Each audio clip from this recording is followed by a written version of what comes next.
Entonces, por favor, que abran sus Biblias en el libro de Hechos, donde estamos continuando nuestra serie de predicaciones en el libro de Hechos. Y hoy estaremos finalizando el capítulo 1. Vamos a estar viendo desde el versículo 12 hasta el versículo 26.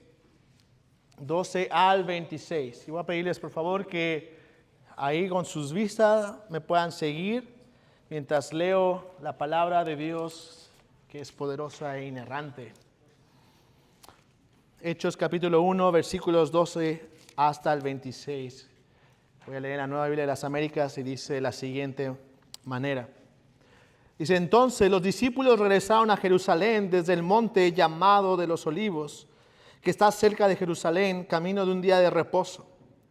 Cuando hubieron entrado en la ciudad, subieron al aposento alto donde estaban hospedados Pedro, Juan, Jacobo y Andrés, Felipe y Tomás, Bartolomé y Mateo, Jacobo hijo de Alfeo, Simón el celote y Judas hijo de Jacobo.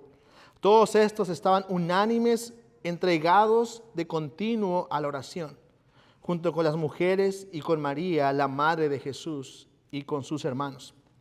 Por ese tiempo, un grupo como de 120 personas estaban reunidos allí. Y Pedro se puso de pie y en medio de los hermanos y dijo: hermanos, tenía que cumplirse la escritura en que por boca de David el Espíritu Santo predijo acerca de Judas, el que se hizo guía de los que aprendieron a Jesús. Porque Judas era contado entre nosotros y recibió parte en este ministerio. Este pues, con el precio de su terrible infamia, adquirió un terreno y cayendo de cabeza se reventó por el medio y todas sus entrañas se derramaron. Esto llegó al conocimiento de todos los que habitaban en Jerusalén, de manera que aquel terreno se llamó en su propia lengua Aceldama, es decir, campo de sangre. Pues en el libro de los Salmos está escrito que sea hecha desierta su morada y no haya gente quien habite en ella, y que otro tome su cargo. Por tanto, es necesario que de los hombres que nos han acompañado todo el tiempo que el Señor Jesús vivió entre nosotros, comenzando desde el bautismo de Juan hasta el día en que de entre nosotros Jesús fue recibido arriba al cielo, uno sea constituido testigo con nosotros de su resurrección. Presentaron a dos, a José, llamado Barsabás, al que también llamaban Justo, y a Matías. Después de orar, dijeron: tú, Señor, que conoces el corazón de todos, muéstranos a cuál de estos dos has escogido para ocupar este ministerio y apostolado, del cual Judas se desvió para irse al lugar que le correspondía. Echaron suertes y la suerte cayó sobre Matías y fue contado con los 11 apóstoles. Vamos a orar. Mi Dios, queremos venir delante de ti, Señor. Venir y humillarnos delante de ti, Señor, reconociendo que si tú no hoy predicas, Señor, a nuestros corazones, si no eres tú el que habla, Señor, nada puedo hacer yo el día de hoy aquí. Porque quien tiene poder eres tú y tu palabra. Y dependemos completamente de ti, Señor. Señor, dependo completamente de ti para poder predicar tu palabra fielmente y que tu nombre sea exaltado y glorificado. Ayúdanos, Señor, guíanos, Señor, con tu Espíritu Santo, para que nuestros corazones abracen tu palabra, tu verdad, sea implantada en nosotros y produzca fruto para tu gloria, Señor. Te lo pedimos en el nombre de Cristo Jesús. Amén y amén. No sé cuántos de ustedes recuerdan lo que estuvimos viendo la semana pasada, ¿sí se acuerdan? ¿En qué nos quedamos? Porque hoy estamos continuando realmente lo que viene el desenlace de lo que ha estado pasando en el principio del capítulo 1. La semana pasada vimos cómo el Señor Jesucristo ascendió a los cielos, donde ahora está reinando, está gobernando sobre todo. Y es en medio de esa escena donde nos encontramos, donde el mismo también el Señor Jesucristo, antes de ascender a los cielos, le dio instrucciones a los apóstoles y les recordó la promesa que desde su ministerio terrenal, cuando Jesús estaba aquí en la tierra, con ellos les había dado. En Hechos, al principio del capítulo, podemos ver que Él, cuando los reunió, dice el versículo 4, se reuniéndolos, les mandó que no salieran de Jerusalén, sino que esperaran la promesa del Padre, la cual les dijo: oyeron de mí, porque Juan bautizó con agua, pero ustedes serán bautizados con el Espíritu Santo dentro de pocos días. Es en ese contexto donde está desarrollándose todo lo que estaremos viendo hoy, en la espera del cumplimiento de esa promesa. Y por eso he titulado el día de hoy a este sermón: el Rey prepara el fundamento para la venida del Espíritu Santo. El Rey prepara el fundamento para la venida del Espíritu Santo. Porque es en ese contexto donde el Señor les ha mandado a ir y esperar la promesa del Espíritu Santo que sería enviado. Es que vamos a ver esto que está sucediendo el día de hoy. El Rey, aquel que ha ascendido y que gobierna sobre todo, va a cumplir su promesa. Y va a preparar a los 12 ahí para que puedan recibir el Espíritu Santo y a la iglesia prácticamente.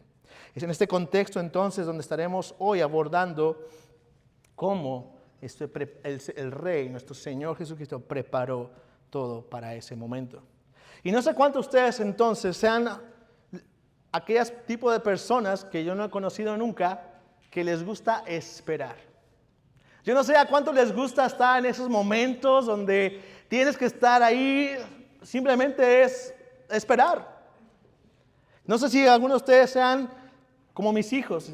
Y cuando digo a mis hijos, porque realmente así somos todos, pero creo que en los niños muchas veces lo notamos, ¿no? Es como aquellos niños, o yo lo veo en mis hijos, ¿no? Que, por ejemplo, yo les digo, ¿saben qué? Me vienen y me preguntan, hey, ¿podemos ver tele? Yo les digo, no, en un rato más. Todavía no es tiempo, porque ellos no ven tele todo el día. Ellos tienen un tiempo para ver tele solamente. Entonces ellos constantemente dicen, ¿podemos ver tele? No, esperen, todavía falta un tiempo más. Acto seguido, en 3 minutos, están ahí. ¿Ya? ¿Ya podemos ver? No, todavía no. Falta tiempo. 3 minutos, ¿ya podemos ver tele? Y así podemos repetir la historia un montón de veces, ¿no? Pues la realidad es que nuestros hijos simplemente son un reflejo de cómo somos nosotros también de grandes. Tal vez no nos vemos como los niños, que ya, pero en realidad en el corazón, en el pensamiento, muchas veces estamos así también. Señor, ¿ya? ¿Pero ya? ¿No? Los discípulos entonces están más o menos en una escena así. Acaban de ver al Rey resucitado ascender a los cielos. Se le ha dado una instrucción. Se les ha dicho lo que tienen que hacer, cómo va a ser, pero esperen. Ellos tienen una promesa, el Espíritu Santo les será dado. Irán a ser testigos, pero por ahora esperen. ¿Y te imaginas cuándo va a suceder esto? El Señor no les dice ni hora, ni día, ni momento, mira, cuando vean el sol salir. No, vayan y esperen. Eso es todo. ¿Cuál hubiera sido tu reacción? ¿Qué hubieras hecho si hubieras recibido esa instrucción del Señor? Tal vez como el de los niños. Al primer día vas y todo muy contento, al otro día pasa un día, 2 días y, Señor, ¿ya? Tú dijiste que ibas a mandar el Espíritu, ¿no? Pero, ¿por qué Jesús no simplemente, antes de ascender a los cielos, no solamente pudo haberles dicho, hey, ¿se acuerdan que les dije que les convenía que yo me fuera? Porque si me iba, yo les iba a enviar el Consolador. Bueno, ha llegado el momento. Ahora es el momento. Yo voy a ascender a los cielos. El Padre ha enviado el Espíritu y yo se los voy a dar para que cumplan la misión. Vayan y sean testigos. Yo, mero hombre pecador, yo hubiera hecho eso. Yo, pensando como hombre para solucionar problemas, digo, bueno, sí, ya, ahorita mira, le doy el Espíritu, que este vaya para allá, que este se vaya para acá, que este... Solucionado. Pero el Señor Jesús no hace eso. Él no hace eso, pudiendo haber hecho eso. La pregunta es ¿por qué? Qué interesante. ¿Por qué los manda a esperar? ¿Por qué los manda a ir a Jerusalén, estar ahí, no salir y esperar? Por lo tanto, vamos a ver lo que el Señor estaba preparando precisamente y lo que estaba haciendo en los discípulos y en la congregación que estaba ahí prácticamente para que recibieran el Espíritu Santo. Y vamos a ver en primer lugar entonces que el Señor, el Rey resucitado, está preparando el fundamento para la venida del Espíritu Santo. En primer lugar, ese es mi primer punto el día de hoy, a través de la unidad y la dependencia en oración. A través de la unidad y la dependencia en oración. Vemos ahí en el versículo 12 al 14, dice, y entonces los discípulos regresaron a Jerusalén, donde del monte llamado Los Olivos, que estaba cerca de Jerusalén, camino un día de reposo. Y dice, cuando hubieron entrado en la ciudad, subieron al aposento alto. Muchos creen que ese es el lugar donde fue la última cena, no lo sabemos. Y están ahí Pedro, Jacobo, Andrés, Felipe, Tomás, Bartolomé, Mateo, Jacobo, hijo de Alfeo, Simón, Celote y Judas, hijo de Jacobo. Y todos estaban unánimes, dice la palabra, entregados de continuo a la oración, junto con las mujeres y con María, la madre de Jesús, y sus hermanos. Vemos entonces que los discípulos responden en obediencia a la instrucción que el Señor Jesús les había dado. Los apóstoles empiezan a mostrar prácticamente, después de ese momento de estar cara a cara con el Señor resucitado por 40 días y después de verlo ascender, una transformación. Aquellos hombres que habían estado en su casa o en un cuarto asustados después de su muerte, que estaban ahí por temor a los judíos y que cuando vinieron las mujeres le dijeron, mire, el Señor, ellos no le creyeron. Esos hombres ahora responden en obediencia. Ahora empezamos a ver un cambio en ellos. Y ahora están todos reunidos ahí en oración. Y es interesante que Lucas nos dice y usa intencionalmente, yo creo, porque vamos a ver esto repetidas veces en el libro de Hechos, el término de estaban unánimes. Estaban unidos en ese lugar. En el griego esta palabra quiere decir que estaban en una mente. Estaban en una sola mente, estaban juntos, en un mismo sentir, en armonía. Esta va a ser una característica esencial de la iglesia que estaremos viendo repetidamente en el libro de los Hechos, en la iglesia primitiva. Vamos a ver que la iglesia cuando estaban reunidos están unánimes en el templo, están unánimes compartiendo el pan, están unánimes clamando a Dios, están unánimes tomando decisiones. El Señor está preparando a su iglesia desde ahora, desde ese momento, en cómo va a lucir y cómo debe de lucir una iglesia. Una de esas características es el hecho de estar unidos, de que hay una unidad que no se produce por cuestiones externas, por cómo te ves, por cómo es, sino que viene del Señor. Esta unanimidad, mis hermanos, también se muestra y es practicada en dependencia del Señor, en oración. Y es precisamente lo que estaban haciendo los discípulos junto con las mujeres. Dice Lucas, ahí estaban unánimes, estaban unidos, perseverando en oración. Ahora, ¿qué ejemplo para esperar?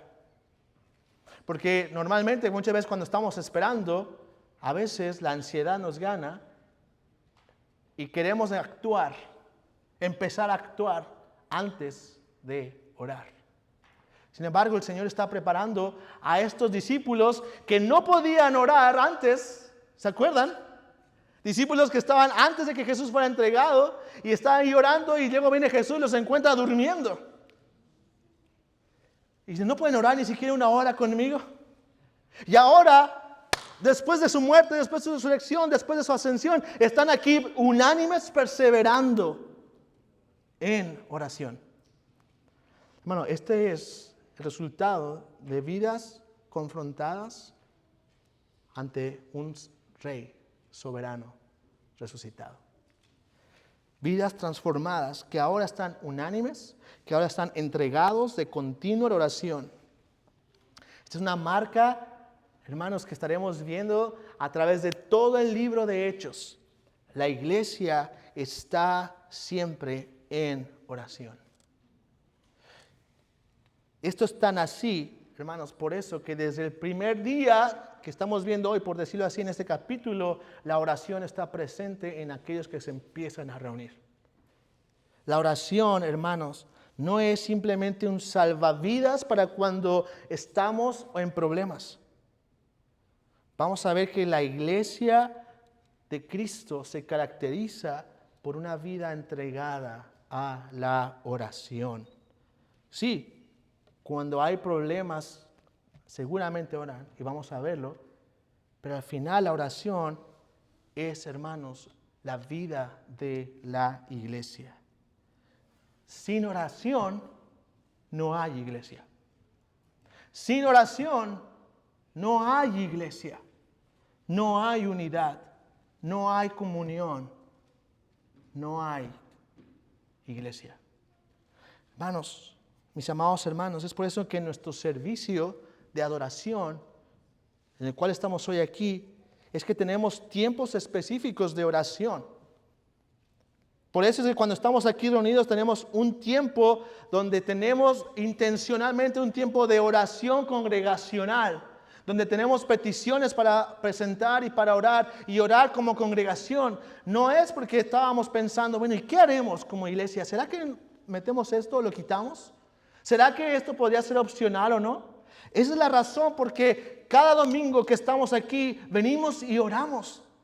Oramos reunidos como iglesia, oramos personalmente. Esa es la razón por lo que queremos que en las reuniones de hombres, en la reunión de mujeres, esté presente la oración. Es por eso que deseamos como liderazgo de la iglesia que la iglesia crezca en su vida de oración. Porque sin oración no hay iglesia. Sin oración no hay poder. Sin oración simplemente estamos aquí dependiendo en nuestras propias fuerzas. Pero vemos aquí que estaban reunidos los apóstoles y las mujeres. Interesante que Lucas apunta que estaba María, la madre de Jesús, y sus hermanos. Esa es la última ocasión en que María se menciona aquí en la Biblia. Es interesante también que Lucas menciona a los hermanos de Jesús. Es interesante porque los hermanos de Jesús, los hijos de María, aquellos hermanos que no creyeron durante el ministerio de Jesús y que casi querían echar al manicomio a Jesús, ¿no? Porque ya está volviendo loco, ahora están ahí. Y están entregados a la oración. Hermanos, ¿qué nos dice esto? Hermanos, mis amados hermanos, padres de familia que están aquí, no dejes de orar por tus hijos. No dejes de orar por tus hermanos. Tienes aquí hermanos que no son creyentes. No dejes de perseverar en oración por ellos. Porque ahora vemos lo que ocasiona cuando alguien está enfrentado a la realidad de este Cristo resucitado. Aquellos que tildaban de loco al Señor Jesús, ahora están entregados ahí. A tal grado que Jacobo, el hermano de Jesús, dice la historia que llegó a ser un obispo de la iglesia de Jerusalén. Oh, mis hermanos, tengamos fe en el poder de nuestro Señor resucitado. No dejemos de orar, no dejemos de estar unánimes perseverando en la oración por aquellos que no conocen a este Señor resucitado, porque todo aquel que no crea en Él, al final del día, al final de este tiempo, cuando el Señor regrese por segunda vez, será condenado y será echado al lago de fuego. Es nuestro deber, hermanos, estar predicando el Evangelio, pero también estar perseverando en oración, recordando cuál es el destino eterno de todos aquellos que no tienen a Cristo Jesús como Señor y Salvador.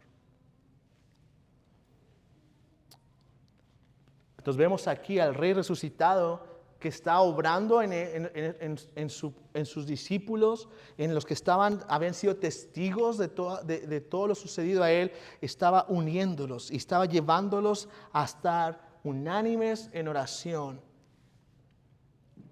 Y estaba sembrando desde ahora lo que sería la vida de la iglesia. Pero vamos a ver entonces que también no solamente el Rey quiere hacer que estén unidos y que no solamente quiere que estén perseverando en oración antes de enviar el Espíritu Santo, sino que el Señor también estaba obrando en ellos a llevar a depender de ellos, pero porque también el Señor estaba arreglando algunos asuntos pendientes e importantes. El Señor estaba preparando el fundamento para la venida del Espíritu Santo y de su iglesia. Y Él iba a preparar el fundamento para la venida del Espíritu Santo a través de cumplir también su palabra. Y ahorita van a entender a qué me refiero. Él estaba preparando ese fundamento a través de cumplir su palabra. Ese es mi segundo punto el día de hoy. El ministerio de Jesús, hermanos, si recuerdan, vemos que Él llama a 12 discípulos. Él llama a 12 discípulos para hacerlos sus apóstoles. De hecho, es interesante que el mismo Lucas, en su evangelio, cuando vamos en capítulo 6, versículo 4 al 16, Lucas da una lista de los apóstoles que Jesús había llamado, la cual es muy similar a la del versículo 13 que tenemos aquí en capítulo 1 de Hechos. Pero si tú te has dado cuenta y si tú recuerdas, cuando Jesús llamó a sus apóstoles en el inicio de su ministerio, cuando Él llama a los apóstoles, ¿cuántos eran? Eran 12. Eran 12 discípulos a quien Jesús había mandado. Y el día de hoy, en este capítulo, en el versículo 13, cuando Lucas repite la lista, hay un pequeño problema. Houston, tenemos un problema. Ya no hay 12, ahora hay 11. No hay 12 ya. El número de los apóstoles ahora está incompleto. Ahora, ¿por qué esto es importante?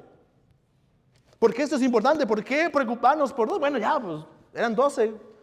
Que está como la canción, que he escuchado que mis hijos, ¿no? Que tenía no sé cuántos perritos, se me perdió uno y ahora quedan. Ya, que sigamos adelante. ¿Cuál es la preocupación de tener ahora 12? ¿Por qué hacerlo, no? Lo que veremos en este pasaje, hermanos, es cómo el Señor va a restaurar el número de los apóstoles, pero vamos a ver las implicaciones que tiene esto y por qué lo está haciendo. En estos versículos por delante no solo vamos a ver una restauración numérica, sino que Lucas, guiado por el Espíritu Santo, también nos va a dar enseñanzas fundamentales y necesarias para la iglesia, para ti y para mí, a través de este suceso. Y en primer lugar, entonces, vemos que el Señor va a cumplir su palabra y va a poner el fundamento del Espíritu Santo primero, recordándonos que Dios es soberano y su plan nunca falló. Dios es soberano y su plan nunca falló. Escucha lo que dice ahí el versículo 15. Dice, por ese tiempo un grupo como de 120 personas estaban reunidos ahí. Es decir, en el aposento alto donde estaban ahí perseverando en oración. 120 personas. Y Pedro se puso de pie en medio de los hermanos y dijo, hermanos, tenía que cumplirse la escritura en que por boca de David el Espíritu Santo predijo acerca de Judas. Notemos lo que dice el apóstol Pedro aquí, hermanos. Dice, tenía que cumplirse la escritura. ¿Qué tenía que cumplirse? ¿De qué está hablando Pedro? ¿Qué le pasa a Pedro? El apóstol Pedro está citando aquí Salmo 69, 25, un salmo mesiánico, para mostrar claramente muy claramente, que lo que hizo Judas de traicionar a Jesús y de entregarlo, de tal manera que Jesús fuera crucificado, no fue una cuestión de coincidencia, no fue una cuestión de que, bueno, eso es lo que pasó, ahora qué hacemos. No.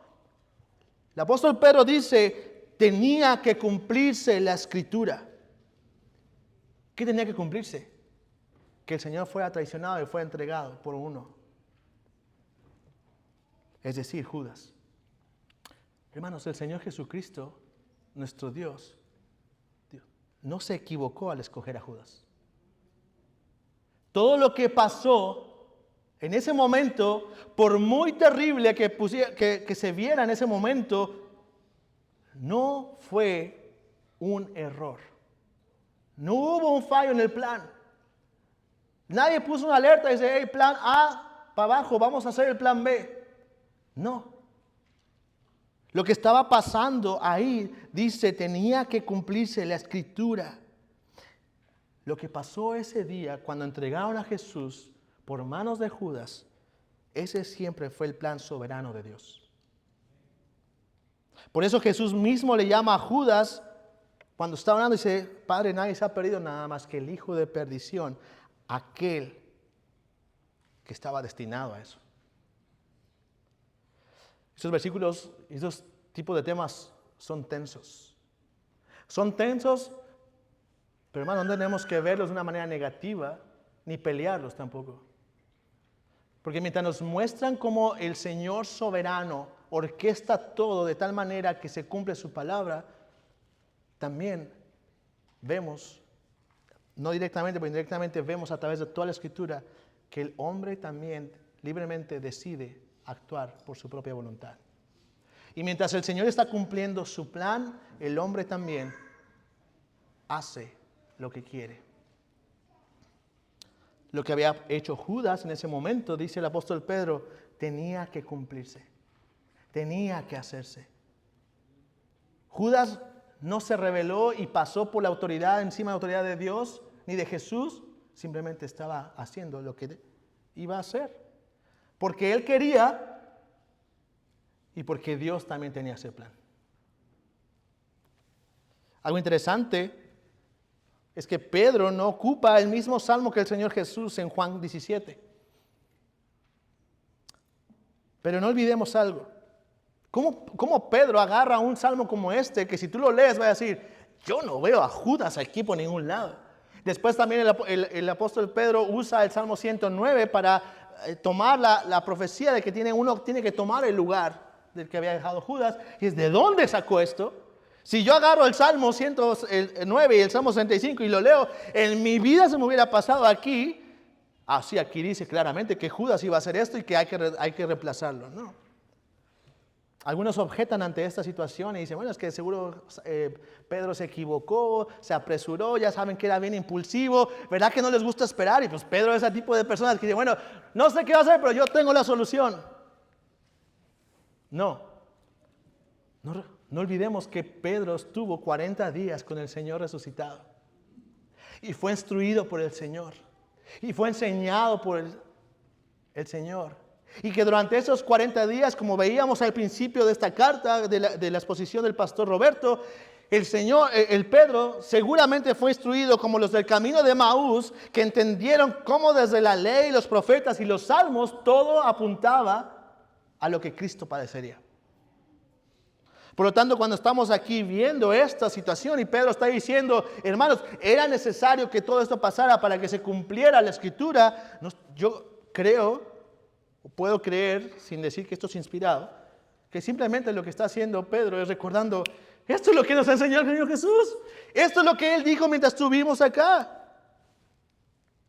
Obviamente guiado por el Espíritu Santo, porque Él, aunque todavía no está formalmente operando en la iglesia, el Espíritu Santo siempre ha estado operando en sus hijos. Operando de manera distinta, pero está operando. Pero hermanos, más allá de las discusiones teológicas, ¿qué nos dice esto a nuestra vida personal?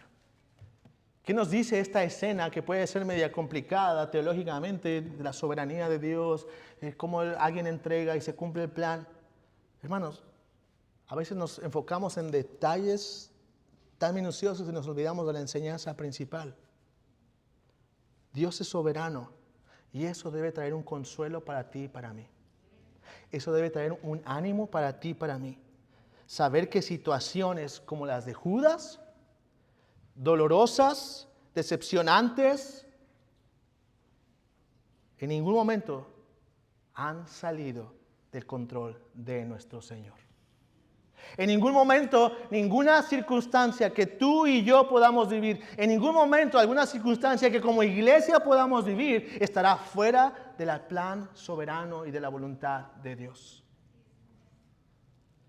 Y por lo tanto, Él es soberano, su plan nunca falla, y si los que fallamos somos nosotros. Pero tenemos un Dios completamente confiable. Y podemos decir con seguridad, el Salmo 138, 8. el Señor cumplirá su propósito en mí.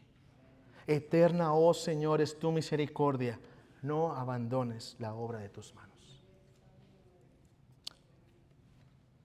Esto es lo que alentó a Pedro, lo que lo motivó, guiado por el Espíritu Santo a través de ver lo que David había predicho, ver el plan perfecto de Dios. Lo dice, bueno, obedezcamos la palabra. ¿Por qué? Porque al final, hermanos, Dios continúa su plan. Dios es soberano, su plan nunca falla. Por lo tanto, Dios continúa con su plan. Dios continúa. Dice el versículo 21, dice, por tanto es necesario que de los hombres que nos han acompañado todo el tiempo que el Señor Jesús vivió entre nosotros, comenzando desde el bautismo de Juan hasta el día de entre nosotros, que Jesús fue recibido arriba al cielo, uno sea constituido testigo con nosotros de su resurrección. El apóstol Pedro, ante la enseñanza de la Escritura y guiado por el mismo Espíritu que guió a David a escribir este salmo, el Salmo 109, es el mismo que le lleva a decir estas instrucciones. ¿Cuáles son las instrucciones y por qué esto es importante para ti y para mí el día de hoy? ¿Por qué esto que está pasando ahí, que aunque puede ser medio raro, es tan relevante para ti y para mí el día de hoy? Y esto es tan importante porque el apóstol Pedro lo que está haciendo aquí en esta declaración es que está sentando los criterios de quién es un apóstol. El apóstol Pedro en estos versículos va a poner un precedente que va a perdurar para toda la vida de la iglesia. ¿Quién es un apóstol del Señor Jesucristo? Y el apóstol Pedro dice en estos pasajes que el primer requisito o el primer criterio que debe cumplir alguien que es un apóstol es haber sido llamado por el Señor Jesucristo como apóstol, haber estado en segundo lugar presente durante el ministerio de Jesucristo, es decir, su vida, muerte, resurrección y asunción, y en tercer lugar ser confirmado por los 11 apóstoles de Jesucristo. Por lo tanto, si tú o quien sea no cumple alguno de estos requisitos, déjame darte una historia, una noticia mejor dicho. No eres un apóstol, no es un apóstol.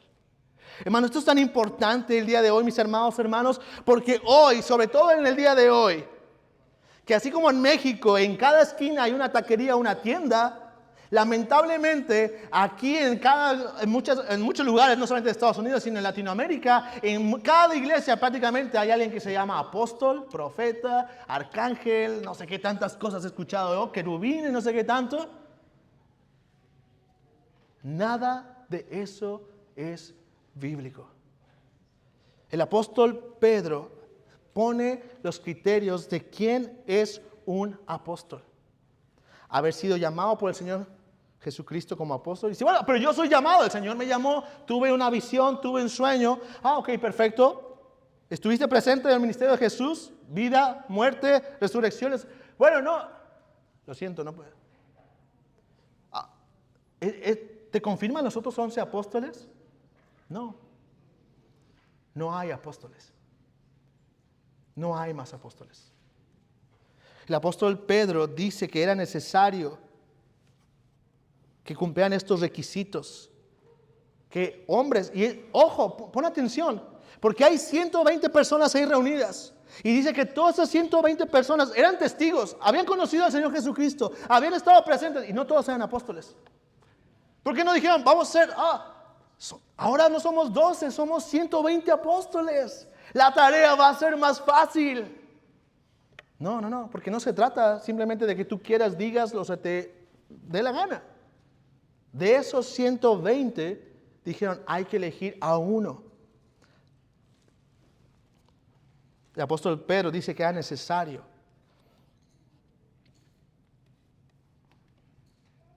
Por lo tanto, solamente uno tomaría ese lugar. Lucas describe que de todos esos solamente escogieron a dos. A uno llamado Barsabás y a otro llamado Matías. Y después de orar dijeron, tú Señor que conoce el corazón de todos, muéstranos cuál es el de estos dos has escogido. después de orar y rogar al Señor, vemos como los apóstoles que estaban reunidos ahí y los demás como testigos simplemente están viendo cómo el Señor va a elegir al sucesor de Judas Iscariote. Es interesante ver en este pasaje que el método que ocupan. Vemos ahí, dice Lucas, que describe que ellos echaron suertes. Una práctica común en el Antiguo Testamento, donde los sacerdotes tenían esta práctica a veces, de hecho, para el pueblo. Pero lo interesante de esto es que esta práctica de echar suertes, esta es la última vez que se menciona en la Biblia. No se vuelve a repetir. No vemos otra vez a los discípulos echando suertes ni nada. Vemos a otros que no eran creyentes, como el caso, ¿no? Pero, y si no recuerdo mal, pero de ahí en fuera no se vuelve a ver en ninguna forma en la vida de la iglesia. Y es interesante que esto coincide que posteriormente va a ser el día de Pentecostés, donde el Espíritu Santo va a venir a estar en su iglesia para dar dirección, para dar discernimiento. Lo que Lucas está aquí documentando, hermano, es algo que sucedió una vez y que no se repitió nunca más. Tanto elegir un apóstol o que un apóstol se escogiera, como el hecho de echar suertes. Hermanos, este pasaje no es un pasaje que nos está enseñando la próxima elección de los ancianos de la Iglesia Bautista de Gracia y Verdad. Aquí no estamos viendo el pasaje de decir, bueno, la próxima vez que tengamos candidatos para pastores aquí en la Iglesia, ¿verdad? Vamos a echar los dados. O vamos a tener aquí quien saque el palito más largo. Vamos a ver quién va a ser. No. Estos pasajes no están enseñándonos cómo se eligen los pastores o los maestros. No. Este pasaje nos está simplemente narrando lo que pasó y nosotros estamos explicando lo que está pasando. Pero en ningún momento nada de esto debe de llevarse a ser que una práctica en ninguna iglesia. Mucho menos que alguien el día de hoy sea llamado apóstol. Solamente 12 son los únicos apóstoles que existieron, existirán, y son de estos 12 y nada más de estos 12 en el que hasta el día de hoy en todas las iglesias solamente habrá 12. Y donde hay iglesias donde se autoproclaman apóstoles, profetas, querubines y todas esas cuestiones, hermanos, tengo que decirlo y debemos decir la verdad. Todos estos han de ser llamados por lo que son: farsantes, impostores, enemigos del evangelio. Pero pastor, ¿por qué es tan duro? ¿Por qué es tan importante esto? ¿Por qué tan severo? Porque la palabra dice claramente que por estos 12 y solamente de estos 12 se iba a poner el fundamento para la iglesia. Dice el Efesios 2, 18 a 20, porque por medio de Cristo los unos y los otros tenemos nuestra entrada al Padre en un mismo espíritu. Así pues ustedes ya no son extraños ni extranjeros, sino conciudadanos de los santos y son de la familia de Dios. Están edificados sobre el fundamento de los apóstoles. ¿Cuáles? Los que se fueron implementados desde el ministerio de Jesús. En el capítulo que estamos viendo hoy. Y dice después, y siendo Cristo Jesús mismo la piedra angular. Pero ¿por qué estos 12? ¿Por qué solamente estos 12? ¿Por qué no más? Otra vez seguimos. ¿Por qué la necedad, diría alguno, de quedarte con 12 y no tener más? Hermanos, porque no solamente era importante restituirlo para sentar los criterios de lo que es el apostolado, sino también, hermanos, porque de estos 12 y solo de estos 12 que tuvieron este papel único de parte del Señor Jesucristo, era el propósito de llevar la restauración del reino de Dios a toda la tierra. Es a través de estos 12 y únicamente a través de estos 12 que el Señor iba a restaurar su reino, el verdadero Israel compuesto por gente de toda lengua y nación, es decir, la iglesia. Es por eso que Jesús le dice a estos 12 y no a todos, a estos 12, en Mateo 19:28 les dice, Jesús les dijo, en verdad les digo que ustedes que me han seguido en la regeneración, cuando el Hijo del Hombre se siente en el trono de su gloria, ustedes se sentarán también sobre 12 tronos para juzgar a las 12 tribus de Israel. Oh Señor Jesús, ¿qué problema tienes? Porque ahora no solamente hay 12, hay no sé cuántos millones que se dicen. No, es a estos 12 en el cual el Señor escoge, y aquí vemos soberanamente cómo el Señor cumple su palabra y tiene estos 12 en los cuales el reino será restaurado, el verdadero Israel será conformado de judíos y gentiles como un solo cuerpo. Y es a través de estos 12 que serán enviados a predicar el evangelio, el que las iglesias serán constituidas, que las iglesias serán confirmadas a través de sus obras, de sus señales. Es a través de estos 12 solamente. Y algunos se preguntarán, todavía no termino, ¿y qué pasa con el apóstol Pablo? Usted me acaba de decir, ¿no serían 13? ¿O no, entonces no era apóstol? Pero como película de suspenso, solo les diré una cosa. Eso lo contestaremos cuando lleguemos al ministerio del apóstol Pablo, así que tienen que venir. Cuando llegue ese momento, explicaremos qué pasa con el apóstol Pablo, qué pasa con algunos que se llaman apóstoles. El día de hoy queremos enfocarnos en lo que estamos viendo hoy. Y quiero terminar entonces, mis amados hermanos, tratando de aplicar de una manera tal vez más práctica, o más que práctica, de ánimo para el día de hoy y de exhortación para el día de hoy. Con este pasaje que uno se podría decir, bueno, ¿y esto qué tiene que ver conmigo? Aparte de lo que ya hemos visto. Bueno, quiero terminar con esto. El Rey resucitado ha preparado el fundamento en este capítulo. Ha preparado el fundamento para que el Espíritu Santo, veremos en el capítulo 2, descienda y venga a la iglesia.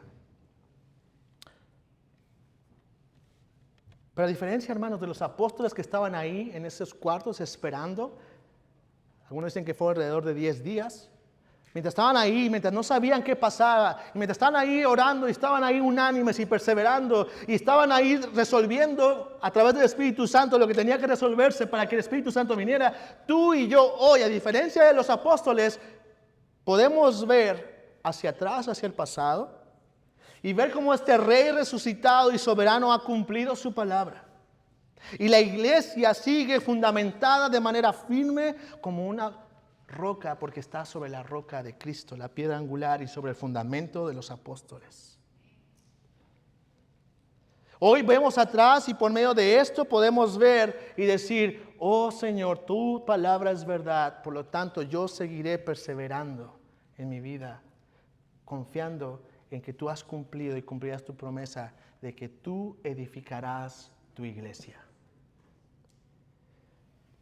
Perseveremos entonces en unidad, oración, en medio de las circunstancias que vengan. ¿Qué vendrá el día de mañana como iglesia? No lo sé. ¿Qué vendrá el día de mañana para cada uno de nosotros? No lo sé, pero sé una cosa. El mismo Rey soberano que tomó a sus apóstoles, los guió y los guardó y los guió hasta el día de hoy que tú estamos aquí, será el mismo que será al día de mañana. Pero si tú estás aquí el día de hoy sin Cristo, nada de esto aplica para ti. Sin Cristo, tú no tienes ninguna de estas esperanzas. Sin Cristo, lo único que tienes es la única seguridad de que si mueres sin Cristo, tu vida será condenada al infierno. A menos de que hoy te arrepientas de tus pecados, a menos de que hoy te rindas hasta el Rey resucitado, aquel que venció la muerte para pagar el pecado, que vivió, murió, resucitó al tercer día. A menos de que vengas a Él y te entregues a Él y vivas para Él, esto será una verdad para ti. Y será una verdad no solamente viendo para el pasado, sino para viendo para el futuro. Porque también podemos ver hoy, parados en el 2026, viendo hacia el pasado, lo que el Señor hizo en ese momento, cómo preparó y sigue su iglesia firme, pero podemos ver también el futuro, confiando en eso mismo, y leer su palabra y decir, oh, puedo yo confiar y descansar en la siguiente palabra, que está en Apocalipsis 7, 9, 17. Dice así, dice, después de esto miré y he aquí una gran multitud, la cual nadie podía contar, de todas naciones y tribus y pueblos y lenguas que estaban delante del trono y en la presencia del Cordero, vestidos de ropas blancas y con palmas en las manos, clamaban a gran voz diciendo, la salvación pertenece a nuestro Dios que está sentado en el trono y al Cordero. Y todos los ángeles estaban en pie alrededor del trono y de los ancianos y de los 4 seres vivientes y se postraron sobre sus rostros delante del trono y adoraron a Dios diciendo, amén. La bendición y la gloria y la sabiduría y la acción de gracias y la honra y el poder y la fortaleza sean a nuestro Dios por los siglos de los siglos. Amén. Entonces uno de los ancianos habló diciendo, estos que están vestidos de ropas blancas, ¿quiénes son? ¿De dónde han venido? Yo le dije, Señor, tú lo sabes. Y él me dijo, estos son los que han salido de la gran tribulación y han lavado sus ropas y han emblanquecido en la sangre del Cordero. Pero están delante del trono de Dios y le servían día y noche en su templo. Y el que está sentado sobre el trono extenderá su tabernáculo sobre ellos. Y ya no tendrán más hambre ni sed y el sol no caerá más sobre ellos, ni calor alguno, porque el Cordero que está en medio del trono los pastoreará y los guiará a fuentes de agua de vida, y Dios enjugará toda lágrima de los ojos de ellos. Esa es nuestra esperanza para los que estamos en Cristo. Vamos a orar. Mi Dios, gracias por tu palabra. Gracias, Señor, porque nos consuela y nos anima tanto. En medio de todo lo que estamos viviendo, en medio de todas las circunstancias que están pasando a nuestro alrededor, en medio de todo lo que vemos, Señor, en las noticias, Señor, tenemos una seguridad. El mismo Rey resucitado que preparó el fundamento de su iglesia es el que está con nosotros y es el que estará con nosotros por la eternidad. Y podremos tomar estas palabras con la seguridad de que un día estaremos delante de tu trono, adorándote, viéndote, porque tú cumplirás tu palabra. Gracias, Señor, te lo ruego en el nombre de Cristo Jesús. Amén.